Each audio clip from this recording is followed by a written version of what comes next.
ஒரு அமைதியான நீல நதியில் கோகோ என்ற ஒரு பெரிய முதலை வாழ்ந்து கொண்டிருந்தது.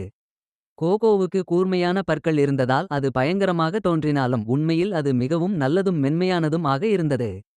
காட்டில் இருந்த எல்லா விலங்குகளும் அதை பார்த்து பயந்தன. கோகோ அருகில் வந்தவுடன் அவை எல்லாம் ஓடிப்போய்விடும். இதனால் நான் கோகோ மிகவும் தைரியமானவன். சோகமாக இருந்தது. என்னால் எதுவும் எனக்கு ஆகாது. நண்பர்கள் வேண்டும் என்று எனக்கு அது நினைத்தது. நண்பர்கள் வேண்டும். ஒரு சூடான நாளில் ஒரு சிறிய மான் நதிக்கரைக்கு தண்ணீர் குடிக்க வந்தது. திடீரென்று அது வழுக்கி நதியில் விழுந்தது. உதவி, உதவி என்று மான் கத்தினது. கோகோ உடனே அதற்காக நீந்தி வந்தது.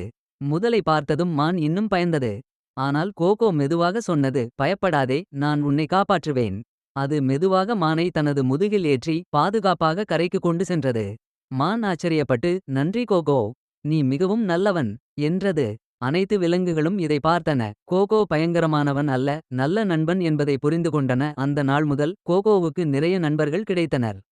அவை எல்லாம் சேர்ந்து தினமும் மகிழ்ச்சியாக விளையாடின. கோகோ பெரிய சிரிப்புடன் மிகவும் சந்தோஷமாக இருந்தது. வெளிப்புற தோற்றத்தை வைத்து யாரையும் மதிப்பிட வேண்டாம். நல்ல மனசே முக்கியம்.